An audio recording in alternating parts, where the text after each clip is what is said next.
চট্টগ্রামে আইনজীবী হত্যার 4 দিন পর আজ থেকে আদালতে সকল বিচারিক কাজে অংশগ্রহণ শুরু করেছে আইনজীবীরা। আদালত পাড়ায় কড়া সতর্ক অবস্থানে সেনাবাহিনী, পুলিশ, আনসার ব্যাটালিয়ন সহ গোয়েন্দারা।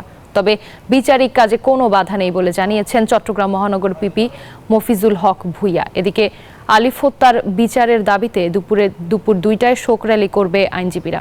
আসামিদের ধরতে এই প্রতিবাদ জানাবেন তারা। আইনজীবী হত্যাকাণ্ড, ভাঙচুর ও হামলার ঘটনায় এ পর্যন্ত 5টি মামলা দায়ের হয়েছে। এর মধ্যে নিহতের পরিবার দায়ের করেছে হত্যা মামলা সহ 2টি মামলা। আটক হয়েছে 39 জন।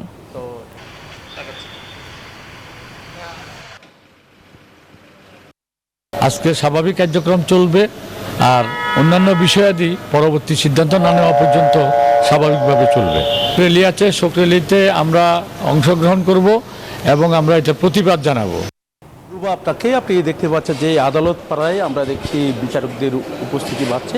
একই সাথে যারা এখানে বিচার প্রাপ্তি যারা আছেন তাদের উপস্থিতি বাড়ছে, যারা বিচারের আশায় ঘুরছেন 4 দিন ধরে, যেহেতু আদালত একেবারে এখানে বর্জন ছিল, তো তারা আজকে কিন্তু খুব খুশি, যেহেতু আগামীকাল থেকে আবার জজ কোর্টে কিন্তু আইনজীবীদের যে অবকাশকালীন ছুটি শুরু হবে।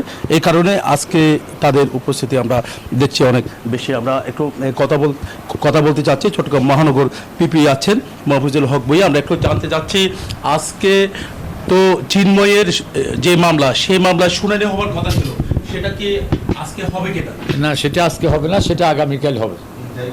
3 তারিখ, 3/12।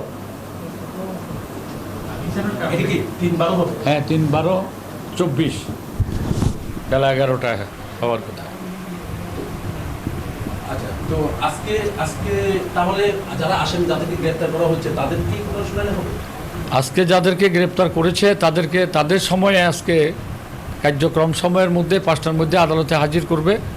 তখন ম্যাজিস্ট্রেট সাহেবের কাছে ওদেরকে উপস্থাপন করবে এবং কারো যদি দরখাস্ত থেকে থাকে তাদের সেই দরখাস্ত শুনানি হবে। অন্যথায় কাস্টডি ওয়ারেন্ট ইস্যু করলে ওরা হাজতে যাবে। চিন্ময়ের কোনো মামলায় আইনজীবীরা অংশগ্রহণ করবে এমন ঘোষণা করেছে আইনজীবী সমিতি। করবে না, এই ধরনের অফিসিয়ালি কোনো রকমের প্রকাশ এখনো হয় নাই যে করবে না।